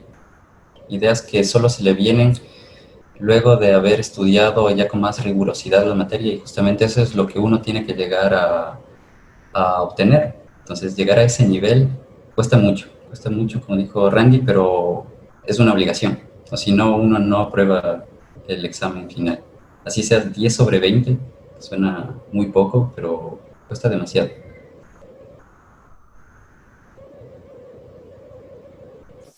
Les agradecemos mucho por sus respuestas. Tenemos otra pregunta de Viviana. ¿Piensan regresar a Ecuador luego de terminar sus estudios? ¿Podrían comentarnos sus planes a futuro? No sé si, Paul, podrías comenzar respondiendo a la pregunta. Gracias. Claro. Yo sí pienso regresar al Ecuador. Siento que de alguna manera debo devolverle a la Politécnica lo que me dio justamente ese conocimiento. Sí me gustaría impartir clases en la Politécnica, enseñar lo que he aprendido, sin importar que no haya mi campo de investigación en la Politécnica, porque de lo que sé, se estudia EDPs y análisis, no se hace física matemática, como es lo que yo estoy haciendo ahora mismo, pero no tendría problema en adaptarme. Y sí me gustaría volver. Entonces, mis planes a futuro, bueno, es que por el momento yo tengo un contrato por 6 años en la Universidad Católica de Lovaina, entonces eso incluye hacer un doctorado y un postdoctorado.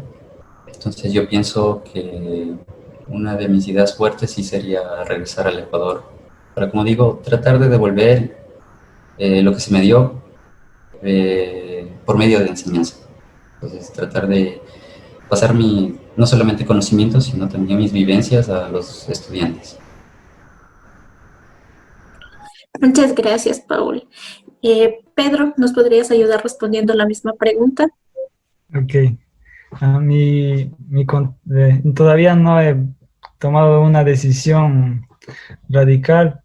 Tengo contrato hasta el siguiente año y el paso a seguir es, pues sí pienso postular aquí a trabajos y todavía no estoy seguro de a qué, y no he revisado algún tipo de proyecto fijo para decirles voy a postular para esto y voy a esperar que me salga, pero debo hacer eso, debo buscar algunos proyectos que me parezcan interesantes o sí, y que me recomiende mi tutor, porque para no alejarme, irme a algo donde vaya a empezar de cero, o si quiero empezar de cero en otro tema haría eso, pero quisiera todavía un poco más usar lo que aprendí del doctorado, entonces tal vez aplicar a un postdoctorado por 1 o 2 años y de ahí pensar en regresar a Ecuador.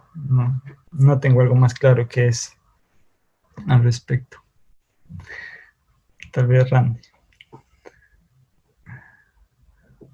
Muchas gracias por tu respuesta. Randy. Y bueno, para mí es un poco complicado. Estoy entrando en mi segundo año de doctorado, entonces lo único que estoy pensando era es acabar y sacar la tesis. Entonces, no es que esté pensando muy bien qué es lo que vaya a pasar después. Seguramente el camino natural de un matemático es buscar un postdoctorado.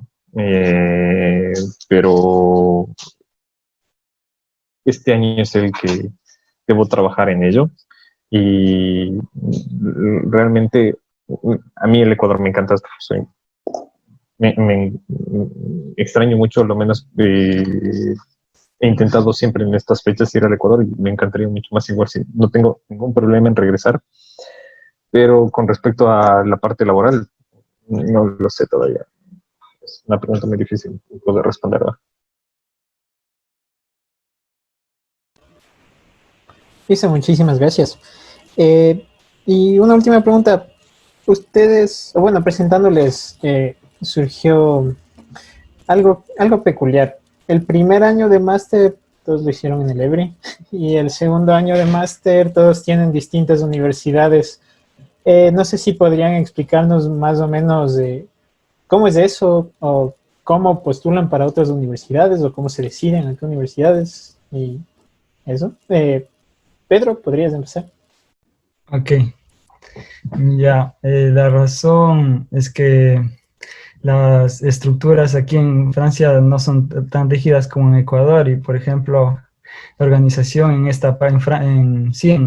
Île-de-France, que es la red, como decir, Quito y sus alrededores, está dividido creo que en 3 grandes partes y la parte sur se llama, eso es lo que llamamos Paris-Saclay, y hay universidades grandes que la representan principalmente, por ejemplo, Paris Sud y la École Normale de Cachan, y antes estaba la Politécnica, no sé si sigue, pero digamos hay 2 o 3 súper grandes que la hacen pesada y tiene las otras que le suman. Las otras pequeños satélites, y EBRI es el más pequeño tal vez, o una de las más pequeñas, pero en todo caso, los másters hay como 10 másters 1 o más, creo, 15, no sé, y el máster 2 hay como 10 másters 2, y todos los másters están un poco conectados. Había que dibujar un grafo donde dice cuál te permite ir al siguiente fácilmente, cuál te permite ir no recomendadamente hacer ese salto y cuáles sí no tienen nada que ver. Entonces, EBRI, como se llama Matemáticas e Interacciones, nos dieron el permiso de intentar, y con Majo creo que fuimos, por ejemplo, los primeros que nos saltamos dentro de Paris-Saclay de esa forma, con María José Castellán, al máster de análisis, modelización y simulación. Y el siguiente año permitieron otros dos, y hasta ahora vamos mejorando, cada vez va mejorando, y ojalá los estudiantes ganen confianza y puedan ejecutar mejor, y hay alguien que nos represente súper bien, que ayude a los estudiantes ecuatorianos cada vez más. pero funciona así, no son las estructuras rígidas. Los cursos puedes compartirlos, por ejemplo, puedes llegar al M1 de aquí y hacer un proceso para pedir que te abran un curso en otro lugar, como EBRI es de los más rígidos de Paris-Saclay, porque no hay tantos estudiantes extranjeros por ser una universidad pequeña. Hay, pero no hay tantos. Y en cambio, entre Paris Sud y la École Normale de Cachan y las universidades grandes se intercambian cursos y estudiantes, facilísimo. El estudiante pide, dice, yo quiero armar mi máster cambiando esta materia porque yo quiero especializarme en esto, y dice, quiero que me den permiso para tomar esa materia y que me vale, y cuántos créditos me van a hacer valer por eso, y el responsable te va a firmar, te va a decir, sí, eso vale tanto si él encuentra que está bien. Entonces es súper abierto, es como que allá en Ecuador quisiéramos juntar los cursos de la Central, de la Poli, de la San Francisco, y los estudiantes escogieran los cursos que quieran repartidos en las tres, y se inscribieran si quieren en la Central, si quieren en la Poli, si quieren en la San Francisco, pero en Ecuador es súper rígido, es bastante político. Ojalá algún día se haga así para que haya esa unión, ese intercambio en Quito, que es como la capital donde todo se mueve, en matemáticas más. Eso, alguien más después. Muchas gracias. Paul, si puedes contarnos tú. Bueno, es que Pedro creo que ya dijo la mayoría.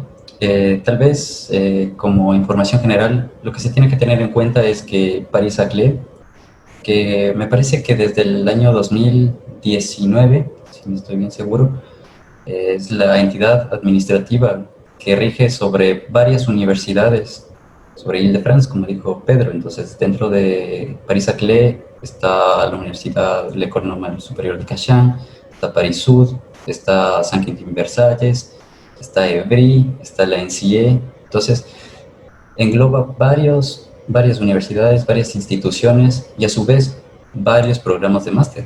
Entonces, por eso yo creo que la versatilidad, la facilidad de elegir el programa, por ejemplo, de mi generación, fuimos 2 ecuatorianos más, Catherine Morales y Eduardo Pozo. Entonces, cada uno elegimos un camino distinto. Nos inscribimos directamente en el M1 de Paris-Saclay, en EBRI, y una vez que sales de ese máster del M1, obviamente tomando en cuenta las notas que se tiene, puedes hacer varias aplicaciones a distintos másters que ofrecen estas universidades que están suscritas a Paris-Saclay. Entonces yo me fui a Paris Sud, mi compañero se fue a la Escuela Politécnica a hacer matemática relacionada con biología, no recuerdo cómo se llama ese programa, y Catherine Morales se fue a hacer ciencia de datos en la École Polytechnique. Entonces, ese es un punto muy importante. Justamente creo que es la realización de una idea de comunidad matemática, llegar a compartir este punto de enseñanza para que los estudiantes puedan en realidad elegir lo que ellos gusten. De hecho, una de mis materias del segundo año de maestría, yo la tomé en la Escuela Politécnica, justamente porque tenía la posibilidad. Y entonces, justamente aproveché esta oportunidad. Y eso. Randy.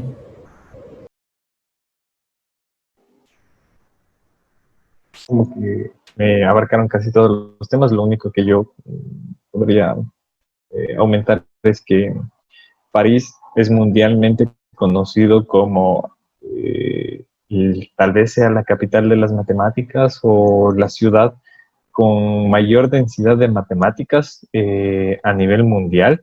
En cualquier lado que se vaya se encuentra un matemático de una excelente formación, y esto implica de que todas las maestrías en la zona parisina tengan una muy buena formación. Por ejemplo, en la Universidad de Brie, Pierre G., el tutor de Pedro, es un profesor eminente, es una eminencia en Navier-Stokes, y solo uno puede entrar, por ejemplo, al Math Science Net, creo que tiene 15.000 citaciones, es bastantísimo, y cada año se postulan como decía Paul, cada año hay que postular con respecto a la maestría de que uno quiere entrar, y si a uno le va bien, a veces sirve el trampolín. Le va bien, sigue en el trampolín a la siguiente, y si va bien en el M2, sirve como un trampolín para el doctorado. Y yo el siguiente octubre voy a estar un mes en París, y muy simpático de que no solo sirve tomar cursos entre todas las universidades parisinas. Yo recuerdo que cuando estaba en la maestría me permitieron tomar cualquier curso de cualquier universidad parisina, sin que sea miembro de Paris Saclay. Lo único que debía enviar el profesor era un correo: esta fue la nota del estudiante, nada más. Y eso creo que faltaría bastante, un poco. Sería bueno de que eso pase en el Ecuador, de que si encuentro un profesor muy bueno en la central, voy a tomar curso con este profesor en la central, aunque estés matriculado en la Politécnica Nacional, y viceversa, o en cualquier otra universidad ecuatoriana que ofrezca matemáticas. Y eso es lo único que quería aumentar.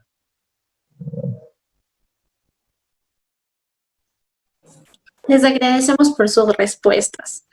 Y ahora tenemos un mensaje en francés. Voilà.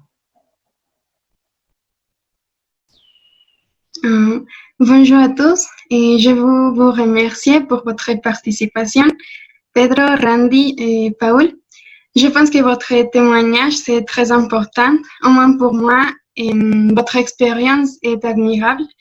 Je ne suis pas étudiante de maths, j'étudie l'ingénierie chimique, mais je voudrais étudier en France ou dans un pays francophone.